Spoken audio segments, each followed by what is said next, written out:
Не, сава, чаппайсың, менде тұрасың. Чап! Что? Ойма! Тұрма. Аяқтай. Билен сен менің атамсың. Азырға шейін маған көресің. Жаңа қалсам. Мектептен тозып алып қайта үйге алып келесің. Мені тәртіптен. Сөзіп қамалау үшін қалайсың. Ата бирок мен башкача жаратылышымды түшүнөсүңбү сен? Менин да коюм, менин да жеке пикирим бар. Мен сагачы 14 жашта бала эмес, 4 жашар баладаймын. Кара атамна, карачы, сакалым өсө баштады, а боюм сеники бийик. Ата, мен өзүм үчүн, өзүм жооп бере турган буракка келдим. Түшүнөсүңбү? Сен ошондо жаңағы көчөдөгү хулиган балдарга кошулуп бир кылмышкер болоюн деп атасыңбы ошондо? Атсең да мен мектепти автотет деп коет.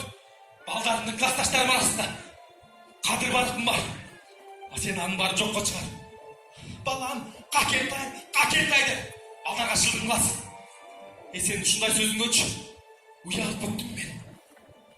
Ата, алдыга аксаган бутуң мененчи деди мектептин босогосун кантип аттап келип атасың?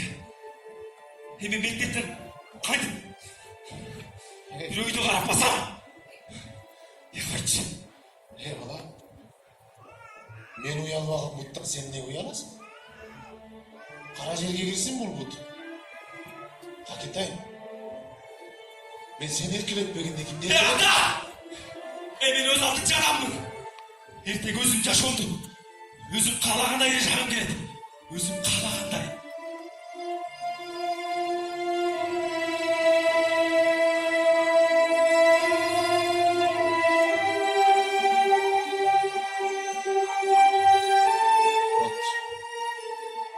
Болуптур.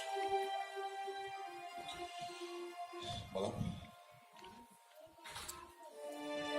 сен менин уулумсуң. Ар бир ата өз баласын жаман болсун дебейт. Ар бир ата өз баласынан жакшы сөз угуп, урмат сый күткүсү келет. Балам, сенин алдыңкы сөздөрүң адамдын жүрөгүн оорутат. Балаң жакшы болсо, жердин үстү жакшы. Балаң жаман болсо, жердин асты жакшы дейт. Азыр мага мынау жер катуу болуп турат. Ай балам, сени карап туруп, кайсы жерден ката кетирдим экен. Сен үчүн канча түнүм уйкусуз калып, канча чачым агарды. Мейли, балам.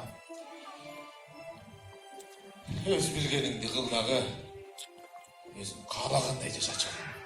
Каалагандай жаша.